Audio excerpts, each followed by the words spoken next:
இங்கே இருக்கிற தாத்தா நல்லா இருக்கீங்களா? ஐயா நல்லா இருக்கீங்களா? அக்கா நல்லா இருக்கீங்களா? ஏன் கேட்குறேன்னா, ஒரு 60-70 வயசு இருந்தால் தான் நான் பேசுறது உண்மையா அப்படின்னு பின்னாடி போனதுக்கப்புறம் ஆமாம் அந்த தம்பி பேசிட்டு போச்சுல்ல, சரியாக தான் சொல்லிட்டு போயிருக்குன்னு சொல்கிறதுக்கான ஒரு வாய்ப்பு இருக்கும். அவங்க வீட்டில் போய் பேர பிள்ளைகிட்ட சொல்கிறதுக்கு ஒரு வாய்ப்பு இருக்கும். அண்ணன்கள் இருந்தாக்கத்தான் அவங்களுக்கு தெரியும் மொழிப்போர் போராட்டம் எப்படி நடந்துச்சு, என்னெல்லாம் நடந்துச்சுன்னு தெளிவாக தெரிஞ்சுக்குவாங்க. அதனோட விளைவுகள் என்ன ஏற்பட்டுச்சுன்னு அவங்க குடும்பத்துக்கு அவங்க சொல்ல முடியும். அதற்காகத்தான் இந்த எல்லா வயதினர் இருக்கிறாங்களா அப்படிங்கிறதுக்காக பார்த்துக்கிட்டேன். இப்போ அதை விட முக்கியம், இந்த கருப்பு சட்டை போட்டிருக்கக்கூடிய தீயாக இருக்கக்கூடிய இந்த இளம் சிங்கங்கள். ஏன் அதை சொல்கிறேன்னா பின்னாடி உங்களுக்கு காரணம் புரியும். இந்த கருப்பு சட்டையினுடைய பலம் என்னங்கிறது உங்களுக்கு தெரியும். இப்போ உதாரணத்துக்கு நம்ம திருச்செங்கோடு எடுத்துக்குவோமே. இங்கே இருக்கக்கூடிய மோர்பாளையத்தில் எங்கள் அத்தை பேரன் இருக்கிறான், பேர் குப்புராஜ். நான் கதையெல்லாம் சொல்லலை, உண்மை மட்டுமே சொல்கிறேன். அந்த தம்பி இன்னைக்கு எங்கே தெரியுங்களா இருக்குது? லண்டனில் இருக்குது. அவங்க அப்பா இங்கே விவசாயம் பண்ணிக்கிட்டு இருக்கிறாரு, ஒரு ஏரோநாட்டிக்கல் இன்ஜினியர். என்னுடைய சகல இன்னைக்கு சுவிட்சர்லாண்டில் இருக்கார். அவங்க அப்பா ஒரு டெலிஃபோன்ஸ் எம்ப்ளாயி. அண்ணா சொன்னாங்க அவங்க குழந்தைங்க அமெரிக்காவில் இருக்குன்னு. இப்படி நம்முடைய உறவுகள் எல்லாமே சுற்றி சுற்றி இங்கே பார்த்தாவே எவ்வளவு பேர் வெளிநாடுகளுக்கு போயிருக்காங்கங்கிறது நமக்கு தெரியுது. இது மட்டுமா? திருச்செங்கோடு அப்படின்னா ரிக்கு, இதுதான் பெரிய வரலாறு. 60 ஆண்டுகளுக்கு முன்னால் ஈஸ்வர மாமா அவர்கள் இங்கே இருக்கக்கூடிய நிலையில் முதல் ரிக்கு அறிமுகப்படுத்தினார்னு இங்கே இருக்கிற பெரியவர்களுக்கு தெரியும். அதன் பிறகு 40 ஆண்டுகளுக்கு முன்னார தமிழ்நாடு முழுக்கல்ல இந்தியா முழுக்க ரிக்கு போச்சு அப்படின்னு சொன்னா அது திருச்செங்கோட்டில் இருந்து தான் இருக்கும். இன்னைக்கு வெஸ்ட் ஆப்பிரிக்கா, கானா, கென்யா, ஆஸ்திரேலியா, பிரேசில், உலக நாடுகளுக்கெல்லாம் ரிக்கு போகுது. உண்டா இல்லையா? இது மட்டுமா? டெக்ஸ்டைல்ஸ், பள்ளிப்பாளையத்தை விட முடியாது.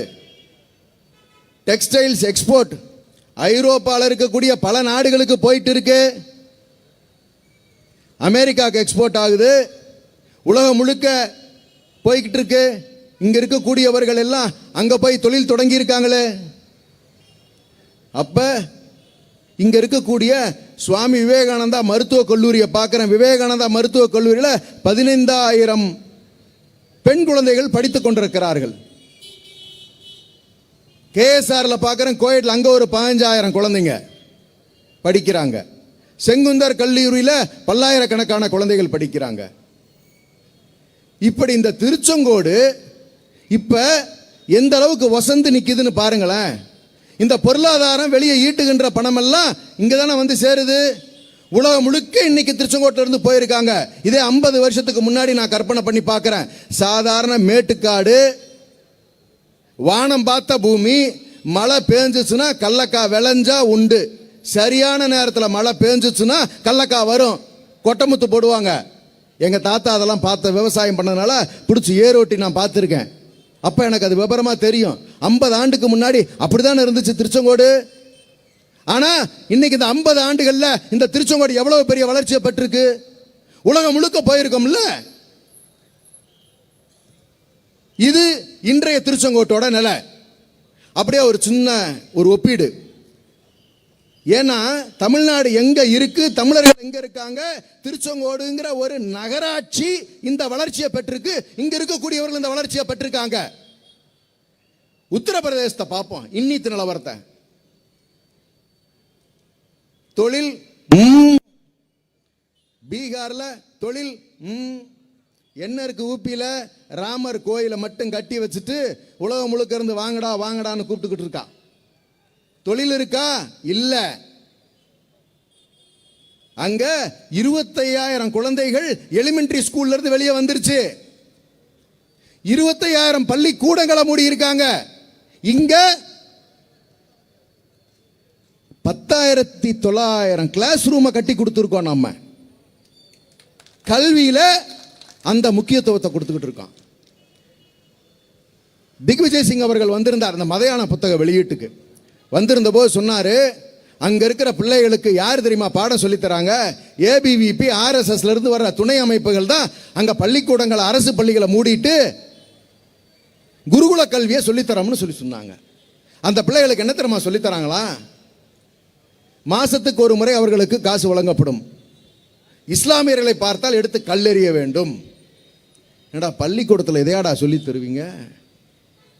குழந்தைங்க அவங்க. இங்க என்ன சொல்லித்தரோம்? அறிவியல் சொல்லித்தரோம், கணக்கு பாடம் சொல்லித்தரோம், இன்ஃபர்மேஷன் டெக்னாலஜி சொல்லித்தரோம் கல்லூரியில். அங்க மத கலவரத்தை சொல்லித்தரோம். 50 ஆண்டுகளுக்கு முன்னால வடக்கு வாழ்கிறது தெற்கு தேய்கிறதுன்னு இருந்துச்சு. பஞ்சம் பட்டினின்னு இங்க இருக்கக்கூடியவர்களுக்கு மொழி இருந்துச்சா? கல்வி இருந்துச்சா? சாதாரண விவசாயிகளாகத்தானே இருந்தோம். ஆனா இன்னைக்கு இந்த அளவுக்கு வளர்ந்திருக்கமே. எவ்வளவு பெரிய மாறுதல் 50 ஆண்டு காலத்தில். இந்த வளர்ச்சி எப்படி சாத்தியமாச்சு? சிந்திக்க வேண்டாமா? இது மட்டுமா?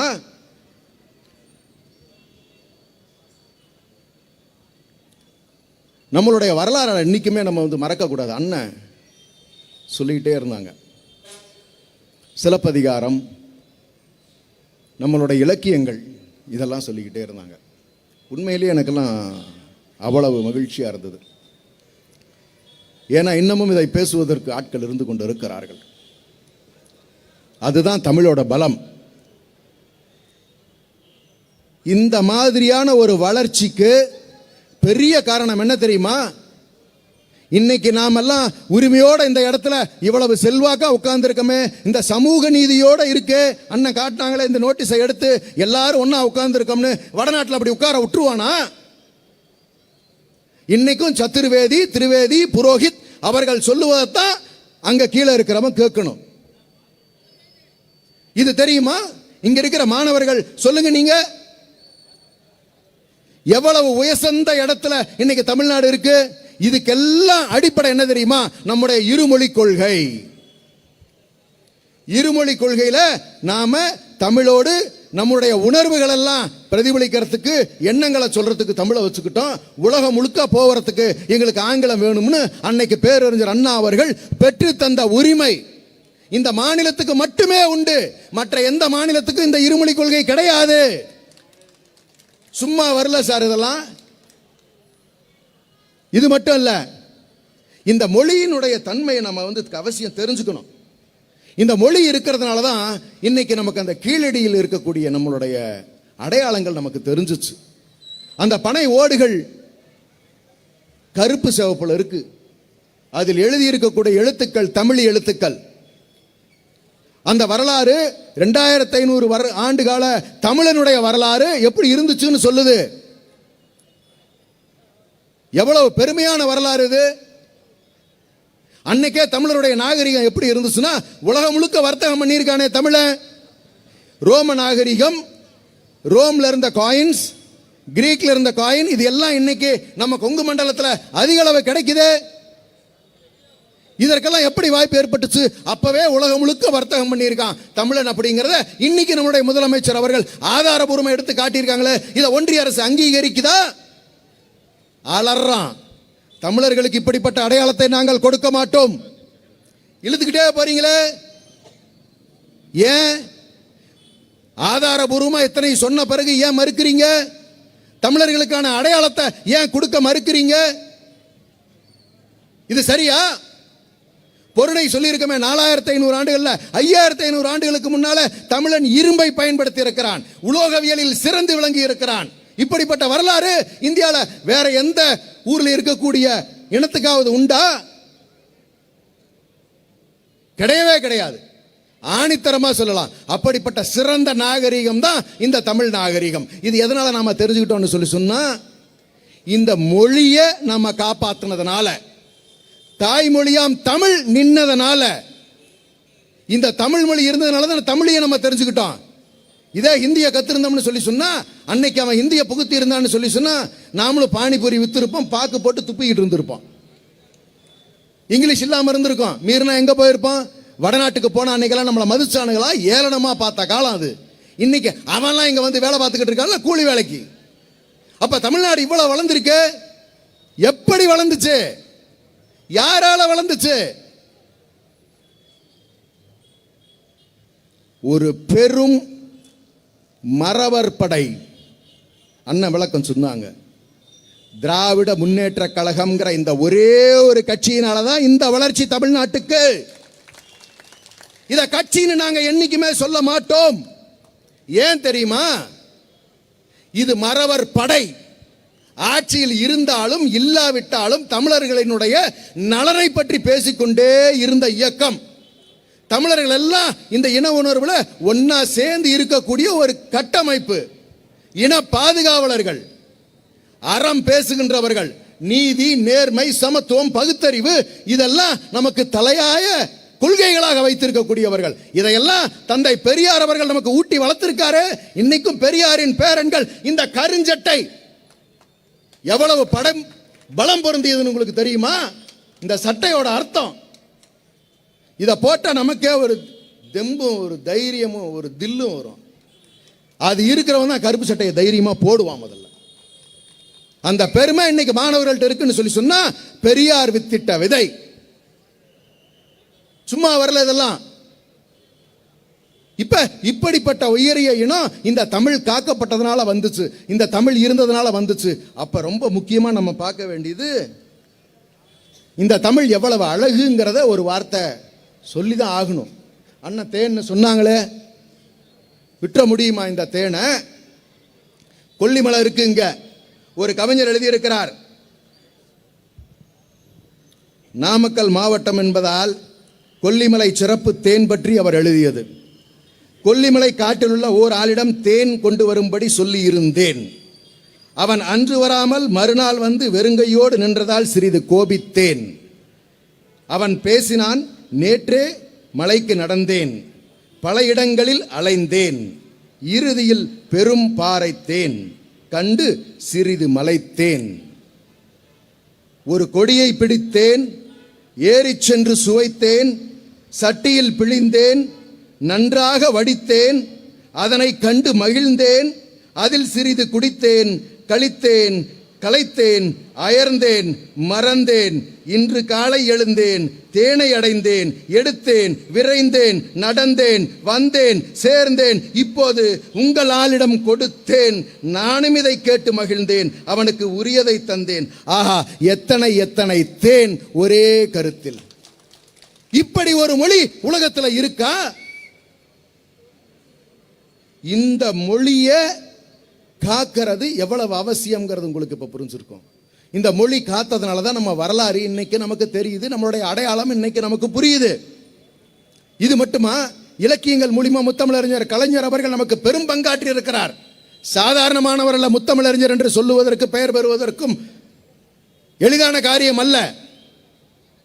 இன்னைக்கு திருக்குறளை மோடி அவர்கள் உலகம் பூரா போனா சொல்றாரு 2 வரிய. ஏன் சொல்றாரு? உலகம் முழுக்க தமிழ்ல திருக்குறள் சொன்னாதான் அவருக்கே மரியாதை கிடைக்கும்ங்கிறது அவருக்கு தெரிஞ்சிருக்குது. அதுக்கு மட்டும்தான் அவர் அதை பயன்படுத்துவார். மற்றபடி எல்லாம் விஷம் வைக்கிறது தான் வேலையே. முன்னாடி பேசுறது வேற, செய்யறது வேற. அப்படியே பழக்கப்பட்டவனுவ இந்த மார்வாடி பழுவு சேட்டானுகள்லாம் அப்படித்தான் இருக்காங்க. இன்னும் வரலாறுல நீங்க நிறைய விஷயங்கள் பார்த்துக்கிட்டே இருக்கலாம். அன்னைக்கு பெரிய போராட்டமா இருந்துச்சு, இன்னைக்கு நயவஞ்சகமா முயற்சி பண்றாங்க மொழியை நுழைக்கிறதுக்கு, இந்தியை நுழைக்கிறதுக்கு. அப்ப நமக்கு வரலாறுல என்ன தெரிஞ்சுக்க வேண்டியது? எங்களுக்கு அகநானூறு இருக்கு, எங்களுக்கு புறநானூறு இருக்கு, எங்களுக்கு சிலப்பதிகாரம் இருக்கு. அதோட சிறப்பை அண்ணா சொன்னாங்க. திருமுருகாற்றுப்படை இருக்கு.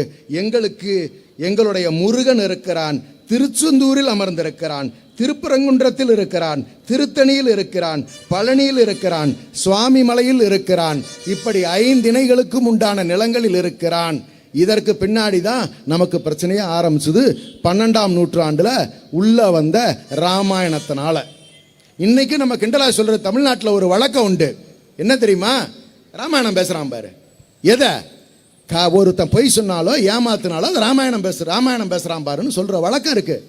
12ஆம் நூற்றாண்டுல கம்பர் ராமாயணத்தை எழுதியதுக்கு முன்னாடி தமிழ்நாட்டுக்குள்ள ராமாயணமே கிடையாது. யாரையாவது மறுக்க சொல்லுங்களேன் பார்க்கலாம். ஆனா இந்த ராமரை அப்பப்போ உள்ள கொண்டு வந்துட்டு நம்மளை திருப்பி அடிச்ச உடனே ஓடிடுவாரு. இதையே தானே திரும்ப திரும்ப செஞ்சுக்கிட்டு இருக்கீங்க. பாரதிய ஜனதா தானே செஞ்சுக்கிட்டு இருக்கு. எவ்வளவு பெரிய அநியாயமான வேலை. ராமருக்கு அவ்வளவு முக்கியத்துவம். ஏன்னா சனாதனம் அவனுக்கு தேவைப்படுது. எங்க இளைஞரணி செயலாளர் சொன்னாரு, சனாதனம் அழிக்கப்பட வேண்டியதுன்னு துணிஞ்சு சொன்னாரு. வாபஸ் பெற்றாரா? இல்லையே. அலறுனா இந்தியா பூரா. ஏன்னா சனாதனத்துல தான் ஜாதி கோட்பாடு இருக்கு. இவன் உயர்ந்தவன், இவன் தாழ்ந்தவன் எல்லாம் சொன்னது எதுல இருக்கு? அதனால தானே வேணாங்கிறோம். இங்க சமமா சமூக நீதி உட்கார்ந்து இருக்கமே. எப்படி ஒரு உயர்ந்த உன்னத இளம் தலைவரை நாம் பெற்றிருக்கிறோம். கொள்கையில் எந்த சமரசமும் செய்யாத தந்தை பெரியாரின் பேரனாய், அண்ணாவின் வழியில் முத்தமிழறிஞர் கலைஞர் அவர்களுடைய செல்ல பிள்ளையாக, உதயனாக, நம்மளுடைய முத்துவேல் கருணாநிதி ஸ்டாலின் நம்மள பெருமையா சொல்லிக்கிட்டு இருக்கமே, நெஞ்ச நிமித்தி சொல்றமே, சொன்ன உடனே இந்தியா பூரா திரும்பி பார்க்குது. அப்படிப்பட்ட ஒரு தலைவரின் கொள்கைகளில் எந்த சமரசமும் இல்லாத ஒரு தலைவர், இளந்தலைவர் நமக்கு கிடைத்திருக்கிறார். இதை விட வேற என்ன பெருமை நமக்கு வேணும்? ராமாயண கதையிலிருந்து நிப்பாட்டி நான் வேற பக்கம் நகர்ந்துட்டேன். அதுக்கு பிறகுதான் பெரிய பிரச்சனைகளே வந்துச்சு. சமஸ்கிருதத்தையும் தமிழையும் கலக்கின்ற வேலை நடந்துச்சு. 1918 ஜஸ்டிஸ் கட்சி ஆரம்பிக்கிறதுக்கு முன்னாடி என்ன நிலைமை இருந்துச்சுன்னு தெரியுமா? இங்கிலீஷ் தான் ஒன்லி ஸ்டடியிங் லாங்குவேஜ். ஸ்டூடெண்ட்ஸ் தயவு செஞ்சு இதை தெரிஞ்சுக்குங்க. சான்ஸ்கிரிட் கோயில்களில், தெலுங்கு இயல் இசை நாடகத்துக்கு இவ்வளவுதான் இருந்துச்சு. தமிழ் காலேஜ்லயே கிடையாது தம்பி. அழிச்சு வச்சிருந்தானுங்க. அதையெல்லாம் யார் மீட்டு கொடுத்தா? அசால்ட்டா இங்க உட்கார்ந்துகிட்டு இருக்காங்க பாருங்க வீர மறவர்கள், இந்த திராவிட முன்னேற்ற கழகத்தினுடைய முன்னோடிகள். அவர்கள் பெற்றுக் கொடுத்த உரிமை தான் இன்னைக்கு நாமெல்லாம் இப்படி சௌரியமா இங்க உட்கார்ந்துகிட்டு இருக்கோம். உலகம் முழுக்க போயிட்டு இருக்கோம். இத்தனை செஞ்சு கொடுத்த பிறகு இதெல்லாம் பார்த்து பேசுறதுக்கு யாருக்கும் எந்த அருகதையும் கிடையாது. இதை குற்றம் சொல்லுவதற்கு எந்த அருகதையும் கிடையாது. இதையெல்லாம் அழிக்கிறதுக்கு பாரதிய ஜனதா தொடர்ந்து முயற்சி பண்ணுது. இவங்களுக்கு பிரச்சனையே என்ன தெரியுமா? நம்ம படிச்சிடறது தான். ஏன்னா நம்ம படிச்சிட்டோம்னா நமக்கு அறிவு வந்துடும், உலகம் பூரா போக ஆரம்பிச்சிருவோம். இந்த ஆங்கிலத்தை முக்கியமா அவன் ஏன் வேண்டான்னு தெரியுமா சொல்லுவான்? ஆங்கிலத்தில் படிச்சுட்டா நீங்க சட்டம் தெரிஞ்சுக்குவீங்க. சட்டம் ஆங்கிலத்தில் இருக்கு உலகம் முழுக்க. அறிவியலை நீங்க தெரிஞ்சுக்குவீங்க. அறிவியல் தெரிஞ்சுக்கிட்டீங்கன்னு சொல்லி சொன்னா மூட நம்பிக்கைகளை நம்ப மாட்டீங்க. இன்ஃபர்மேஷன் டெக்னாலஜி ஆங்கிலத்தில் தான் இருக்கு. இதெல்லாம் படிச்சிருக்கிறதுனால தானே இன்னைக்கு உலகம் முழுக்க நம்ம பசங்க போறாங்க. இது எவ்வளவு சிறப்பா அவங்க வந்து ஏற்பாடு பண்ணியிருக்காங்க. இது அண்ணா அன்னைக்கே கணிச்சாரு. அண்ணா மட்டுமா? இப்படி ஒரு இருமொழி கொள்கையை நமக்கு பெற்றுக் கொடுத்ததுனால தானே இத்தனை சௌரியம் நமக்கு வந்துச்சு. இதெல்லாம் சும்மா வந்துச்சா? இந்த மொழிப்போர் தியாகிகள் தங்களுடைய உயிரை தந்து நமக்கு பெற்றுக் கொடுத்த உரிமை அது. அண்ணன் சொன்னாங்களே, வரிசையா பட்டியலிட்டாங்களே, எப்படி ஒவ்வொருத்தரும் செத்தாங்கன்னு வரலாற விரிவா சொன்னாங்களே. அந்த உணர்வுகள் எல்லாம் சாதாரண உணர்வுகளா? சிகரெட் சுடும்னு சொன்னாரு. உயிரை தனக்காக விடுறது, தன்னுடைய குடும்பத்துக்காக கூட யாரும் விடுறதுக்கெல்லாம் இன்னைக்கெல்லாம் தயாராக கிடையாது. ஆனா தன்னுடைய இனத்துக்காக, தன்னுடைய மொழிக்காக தன்னுடைய உயிரை ஒருவர்கள் தந்திருக்கிறார்கள் என்று சொன்னால் இந்த மீர மறவர்களுடைய கூட்டம் அந்த உணர்வை ஊட்டியது திராவிட முன்னேற்ற கழகம் என்கின்ற அகநானூற்று படை, புறநானூற்று படை, எதை வேணாலும் வச்சுக்கோங்க. இந்த தமிழை பாதுகாக்கிற படை. கட்சின்னு நினைச்சீங்கன்னா நீங்க ஏமாந்துருவீங்க. இது தமிழ் இனத்தினுடைய மறவர் கூட்டம். அசரவே அசராது. இந்திக்காரனுக்கு சத்தியமா புரியாது. நீ எங்களை நசுக்கணும்னு நினைச்சனா, அழுத்தணும்னு நினைச்சனா நடக்காது தம்பி, நடக்கவே நடக்காது. அதெல்லாம் எப்படி கவுண்டர் பண்ணணும் தலைவர் சொல்லிக்கிட்டு தானே வர்றாங்க. அன்னைக்கு நடந்த போராட்டங்கள் சாதாரண போராட்டங்களா? எவ்வளவு பேர் இறந்திருக்காங்க தெரியுமா? நம்மளுடைய ராணுவமே சுட்டு கொன்னுச்சு நம்மளை எல்லாம். இந்திய ராணுவம் நம்மளை சுட்டு கொன்ன வரலாறு எவ்வளவு மோசமான வரலாறாக இருந்திருக்க முடியும்? பள்ளிப்பாளையத்தில், மணப்பாறையில், வெள்ள கோயிலில் 40 இடங்களுக்கு மேலே சுட்டு கொண்டிருக்காங்க. இது இவர்களுக்காக மட்டும் கொடுத்த குரல் அல்ல. நம்மளுடைய கழகத்தினுடைய தலைவர் அவர்கள் தாய்மொழியாம் தமிழுக்கு மட்டும் கொடுக்கல. 2 நிமிஷம் சிரமம் இல்லை. காலையில் நாங்கள் 1.5 மணி நேரம் மலையில் நின்று தான் வந்து மொழிபெயர்ப்பு தியாகிகளுக்கு நன்றி செலுத்திட்டு வந்தோம்னே. தலைவரே நனைஞ்சிட்டு தானே வந்துட்டு போனாங்க. அப்படிப்பட்ட கட்சின்னு அது. அவன் உசிரியா விட்டுருக்கான். 2 நிமிஷம் இல்லை, ஒரு 10 நிமிஷம் என்ன நிலைங்கிறத உன் பிள்ளைகிட்ட நீ வீட்டில் போய் சொல்ல வேணாமா? சும்மா திமுகன்னு சொன்னா போதுமா? நீ என்ன செஞ்சன்னு கேட்குதில்ல, உங்ககிட்ட சினிமாவை பார்த்துட்டு கேட்குதில்ல. நீ வீட்டுக்கு போய் என்னன்னா சொல்லுவ? இப்படி மழை பெஞ்சிச்சுன்னு சொல்லுவியாண்ணா? சிந்திங்க. அந்த பசங்க உட்கார்ந்துருக்காங்களே, எவ்வளவு உணர்வா உட்கார்ந்துருக்காங்க. எப்படிப்பட்ட உரிமை இருக்கக்கூடிய இடத்துல இந்த தமிழர்கள் உட்கார்ந்துருக்காங்க. இந்த மாதிரி மாணவர்கள் தானே அன்னைக்கு அந்த பெரும் போராட்டத்தை நடத்தினாங்க. இன்னைக்கு சொல்லுங்க தம்பிகளா, மற்ற மாணவர்களிடம் சென்று கல்லூரிகளில் சொல்லுங்கள், திராவிட முன்னேற்ற கழகம் இதையெல்லாம் எங்களுக்கு செஞ்சு கொடுத்திருக்கு. தமிழ்நாடு இன்னைக்கு தொழில்துறையில 16.69% இந்தியாவுக்கே எடுத்துக்காட்டா மற்ற மாநிலங்களை விட சிறந்து விளங்குதுன்னு சொல்லுங்க. எதனால? நாம பெற்று இருக்கக்கூடிய முத்துவேல் கருணாநிதி ஸ்டாலின் அவர்கள் முதலமைச்சராக இருக்கின்ற காரணத்தினால். விளையாட்டு துறையில இன்னைக்கு இந்தியாவிலேயே எந்த அமைச்சரையும் நீங்க ஒப்பிட முடியாது. அத்தனை பேருக்கு இன்னைக்கு ஃபார்முலா 4 இந்தியாவில் நடத்தின மாநிலம் எது? சென்னை. யார் நடத்தினா? எங்களுடைய விளையாட்டுத்துறை அமைச்சர். செஸ் ஒரே மாசத்துல எல்லா ஏற்பாடு பண்ணி செஸ் ஒலிம்பியட் உலகம் முழுக்க இருக்கக்கூடிய செஸ் நடத்தி இன்னைக்கு எவ்வளவு பேர் இன்னைக்கு Tamil Nadu is the capital for chess for the whole world. இதெல்லாம் ஏதாவது கொஞ்சமாவது இந்த எதிர்க்கட்சியில் உட்கார்ந்து இருக்கிற அண்ணா திமுக பழனிசாமி ஐயாவுக்கு தெரியுமா? கம்பராமாயணத்தில் எழுதினது சேக்கிழாருங்கிறாரு. ஏயா பேரிலேயே கம்பர் இருக்காரு, அது கூடவா தெரியாது? இப்ப இந்த அடிமைகளுக்கெல்லாம் என்ன பயம்னு சொல்லி சொன்னா, 32 பேர்த்து மேல ஈடி வழக்குகளை போட்டு பாரதிய ஜனதா அப்படி கொட்ட அள்ளி வச்சிருக்கான்.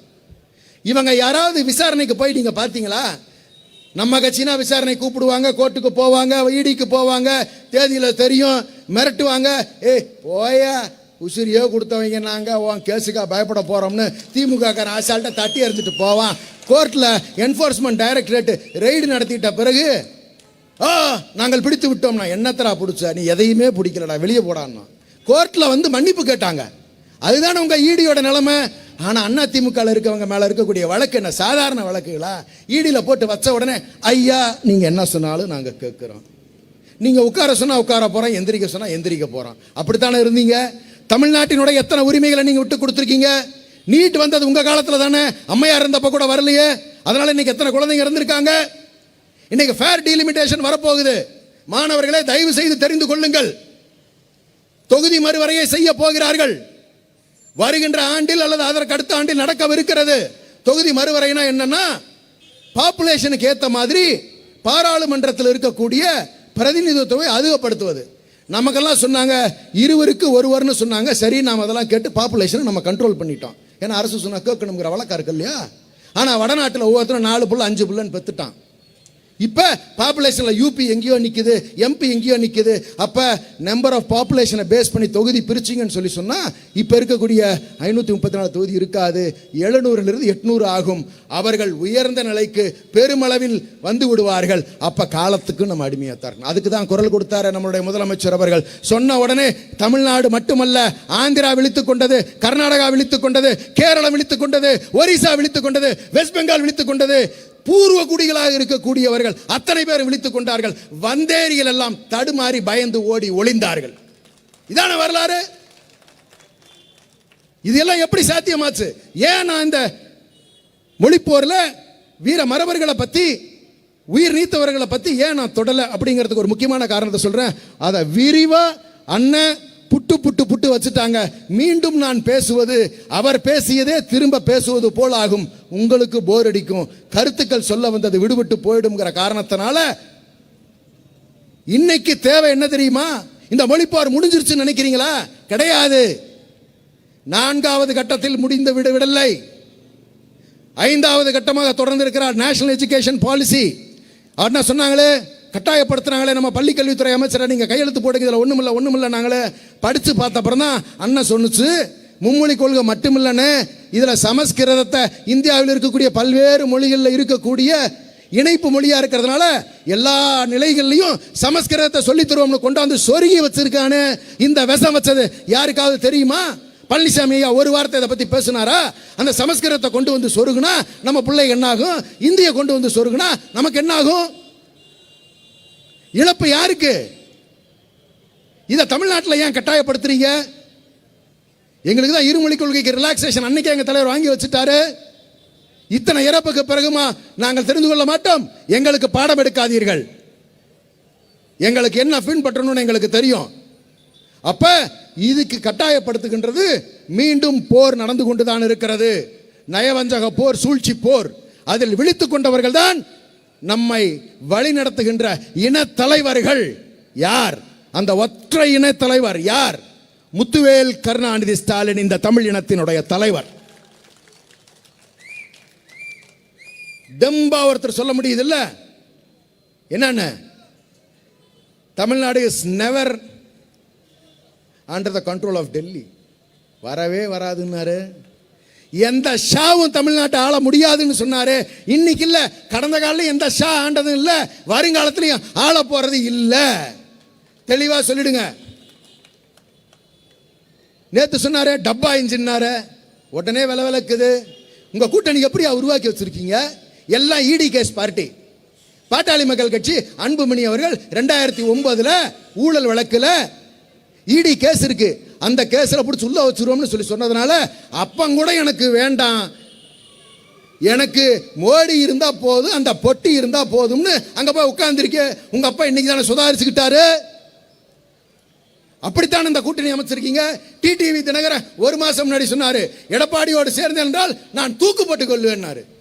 போட்டுக்கடா சாமி, தயவு செஞ்சு போட்டுக்குங்க. சொன்னதை செய்யறது எங்ககிட்ட வழக்கம் இருக்கு, உங்ககிட்ட இல்ல. அப்ப எப்படிப்பட்ட ஒரு கூட்டணி? இதையெல்லாம் யார் கட்டமைக்கிறார்கள்? பாரதிய ஜனதா கட்சி. நமக்கு எதிரி யாருங்கிறத தெளிவா நம்ம புரிஞ்சுக்கணுங்கிறதுக்காகத்தான் இந்த பதிவை நான் உங்ககிட்ட கொண்டு வந்து சேர்த்துறேன். இப்படிப்பட்ட வீர வரலாறை நாம் பெற்றிருக்கிறோம். நிறைவாக ஒன்னே ஒன்று நான் சொல்றேன். தமிழ் மொழி காக்க, தமிழ் இன மக்களை காக்க, தமிழ் மண் காக்க எந்தவித ஆதிக்க சக்தியும் தமிழ்நாட்டில் அனுமதியோம். மத பிரிவினையை அனுமதியோம். சமூக நீதி காப்போம். எல்லோருக்கும் எல்லா வாய்ப்புகளையும் வழங்குவோம். கல்விக்கு முன்னுரிமை, தொழில் வளர்ச்சியில் தமிழ்நாடு இந்தியாவில் முன்னிலை வகுப்பதற்கு அனைத்து வேலைகளையும் செய்வோம். மகளிருக்கு தொடர்ந்து திட்டங்களை தந்து வருவோம்.